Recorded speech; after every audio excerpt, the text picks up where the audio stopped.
All right, guys, welcome back to my YouTube channel, Hyperactive Vibes. Boom.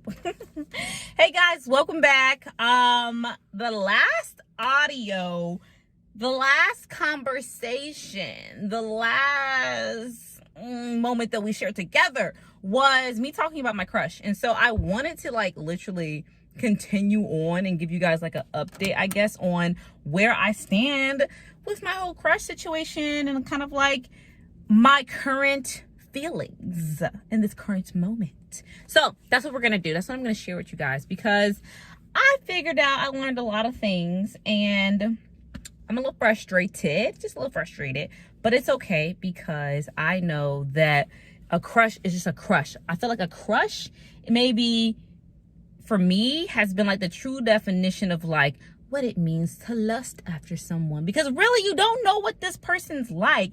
What probably attracted you to them is some type of physical characteristics or their physical mannerisms, and not necessarily anything that has to do with what they were saying or how they actually are. Now, I do say that to say that in some cases a crush could probably be you attracted to someone's, characteristics and their personality and things like that first, and that could be what that could have been what had drove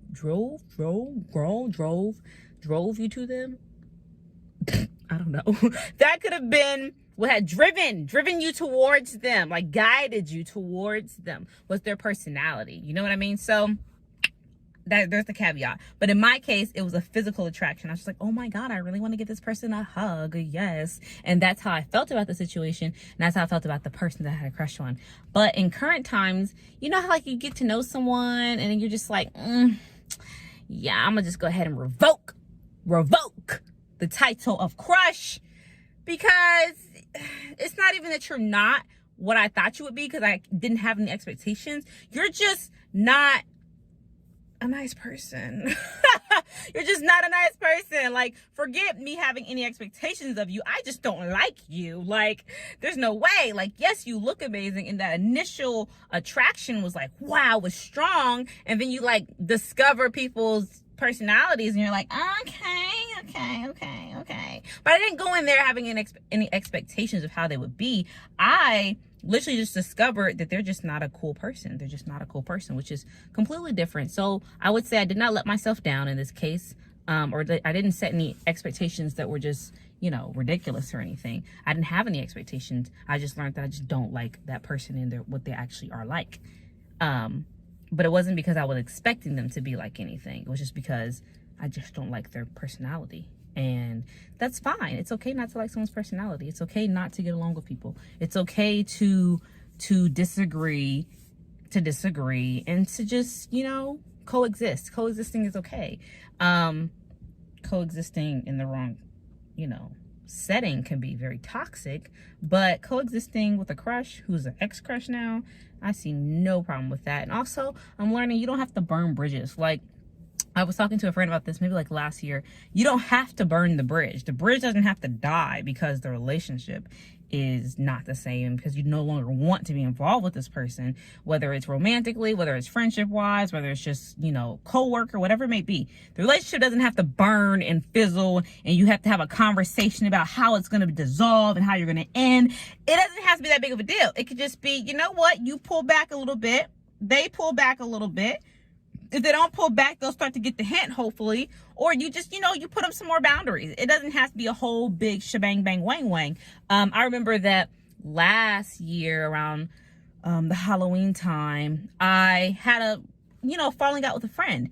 And it didn't have to necessarily be a whole, oh, we're not friends anymore, I don't like you because you did X, X, X, Y, Z, and I don't like this because you talked to me like this. It's just, no, I have identified the reasons why this person is not good for me and why I do not want to associate with them. And while I don't necessarily have to tell them all the reasons, simply moving a little differently and giving them, a gist of it without it even being anything big is enough. So simply, for that person, just being oh, okay, I completely understand where you're coming from. Okay. And then I just choose not to communicate if you're not going to communicate first. And more than likely in those situations, the other person is also trying to stop communication with you as well.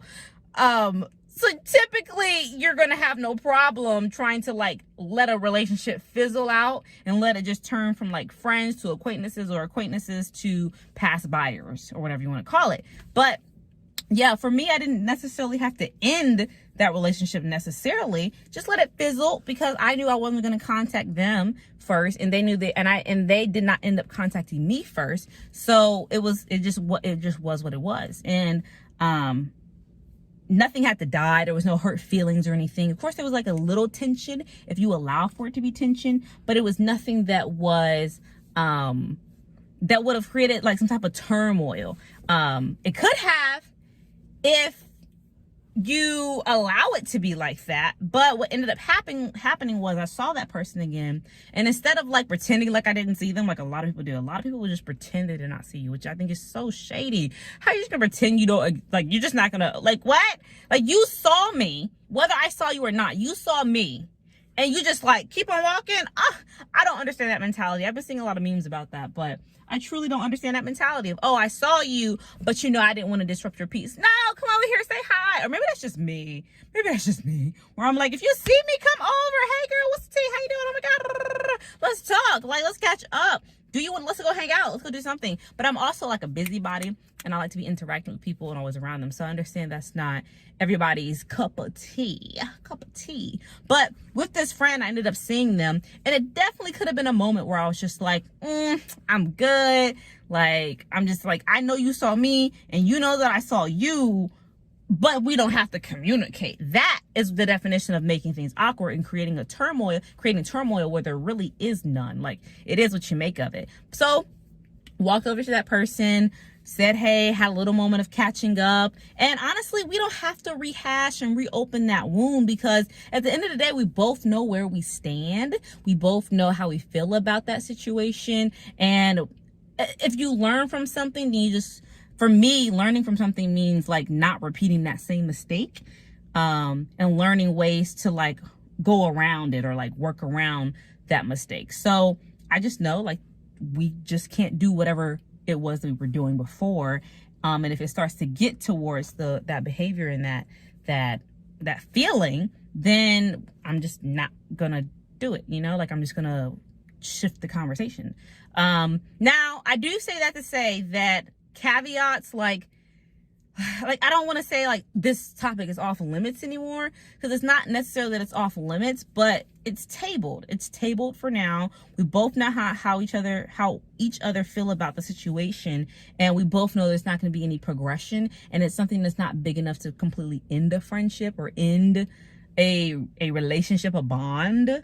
I don't want to say let me not, but it's not enough to end like an entire everything. It's not enough to like have it fizzle and burn, and for everybody to need like direct clarification, and we just go our separate. It wasn't that big of a deal, but it was something that was like, I'm not gonna talk to you. And we didn't actually end up talking for like 6 months. So when we did meet, I was just like, oh well, you know what, bygones be bygones. I just know that this is the type of person you are, and I will adjust how I operate with you and how I interact with you in the capacities that we, that we grow and develop, and that we really just interact with. I just know that the capacities that we interact in are going to be a little different. And I know, like, how you have like different friends for different things. Like, I'm able to categorize that friend into a different category. You know what I mean? And they can be a friend for that. And also, it's okay to categorize your friends. Like, you're like, having different friends for different things, that is important. Like, is it not? Having different friends for different things. Like, the same friend that you go and you practice whatever religious beliefs you believe in, and the person you can go and you can talk to about that and get advice from them about that, or just share with, it's probably not going to be the same friend that you are traveling with and that you're going to beach trips with. And it may not be the same friend that you are going to soccer and football games with, or the same friend that you go and study with, or the same friend that you go out to party with, or the same friend that you can vent to about your home life or about your relationship problems. Like, you have different friends for different things, and some friends may take on multiple labels, but at the end of the day, even putting all that pressure on one friend is really a lot in general, at least in my opinion. And I think it's just important to have multiple friends for different things. And I just know that that friend is someone that when I go out, we're gonna have a great time, but just prepare for something to happen. And if something is to happen, then all you can do is control your reaction and your response. And at the end of the day, you are not anybody's parent. You're not anybody's, guardian. But you are a great person and you don't want to see anybody in trouble. So you're going to make sure that that they're not hurt and they're not in a bad or sticky situation. But at the end of the day, you have to have your own boundaries as well. Like, you can't allow someone to walk all over you or to take advantage of you for their own joy, like sacrificing your joy for their joy. You know what I mean? So there needs to be limits, but you're not going to watch this you're not going to allow, you know what I mean? Like, you're not going to allow this person to ruin your event or potentially hurt themselves. Not your event, but you ruin your fun or potentially hurt themselves. So there needs to be boundaries set in place when you do go out with that friend, if you choose to go out with that friend. And typically the only reason why you would choose to go out with that friend is because there's other people. Yeah, okay. What am I doing?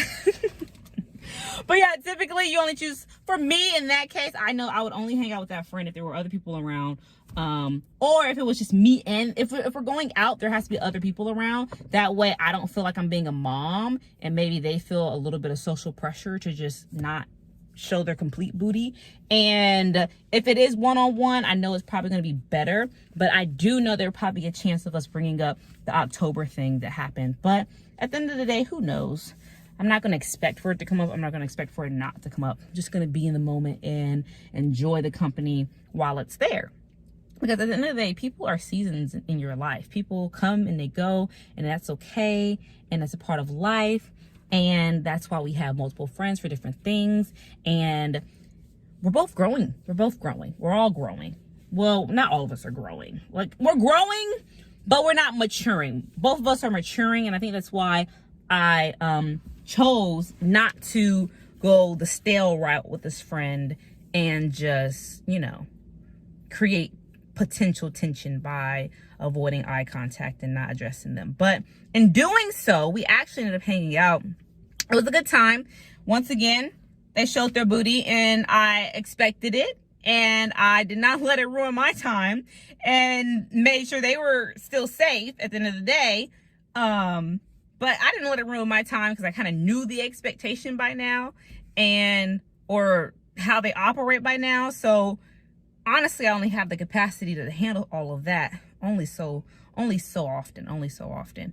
But I was in the mindset in that moment to deal with that type of stuff and to see the benefits over the negatives of hanging out with them. But just choosing to not have there be any tension and not have that relationship completely dissolve was definitely a step in the right direction for my own personal development. And it also just, maintained a connection, because at the end of the day, this world is all about the connections that you make and the impact that you make on people. So if by me choosing to still be friends with people and interact with people is helping them and helping myself, why not? If we can both grow and mature and learn from this, I don't see why not. Now, if it becomes toxic and it becomes something that drains me and leaves me feeling icky, then it's a no. But honestly, I have no bad blood, no beef, no anything. I actually kind of like this person, and I think they're just a good example of just not letting a relationship die and not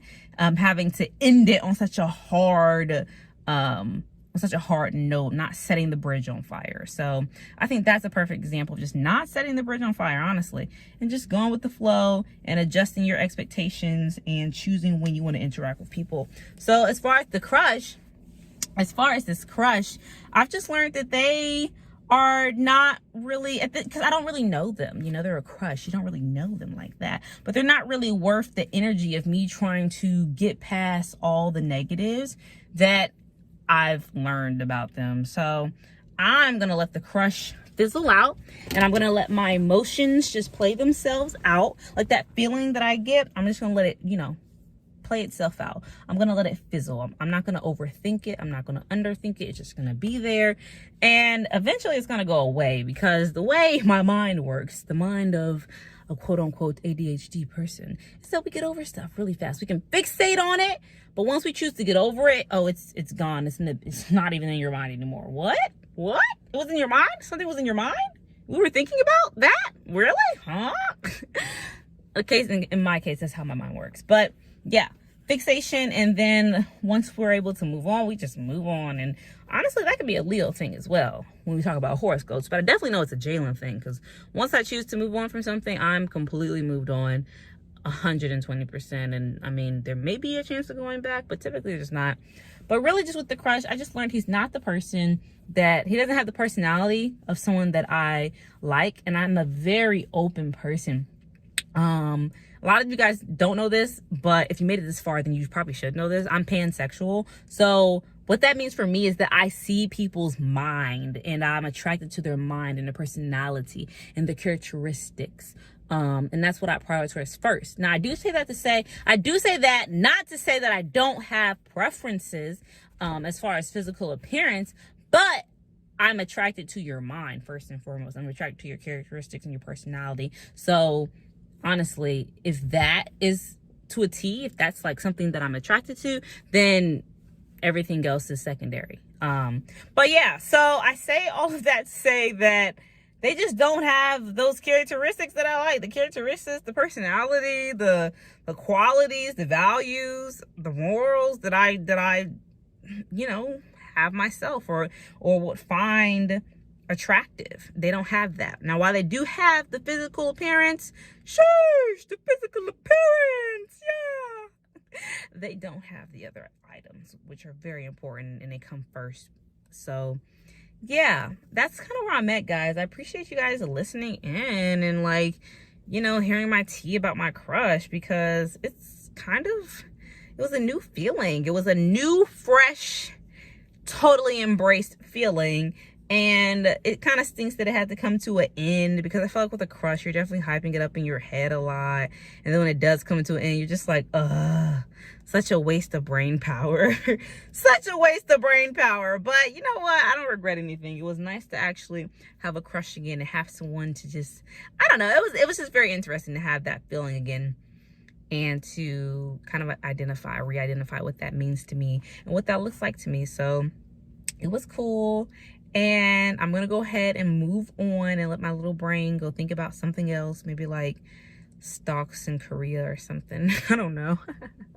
Oh my God. But yeah, guys, thank you all for tuning in today. I'm going to go ahead and wrap this up by saying, don't forget to pass that positive vibes, and honestly keep a positive mindset, and cry if you need to. Cry if you need to. That's like this week's message. I've been telling that to a few people, like, cry if you need to, let it out, cry if you need to. Don't get too down and hard on yourself, and then push through, because you are stronger than anything around you, than anybody around you. You are the strongest person in the room. And if you don't feel strong, then, like I said, let out those emotions, get them out, and then do something that's going to make you happy and make you smile, and gonna make you feel that serotonin.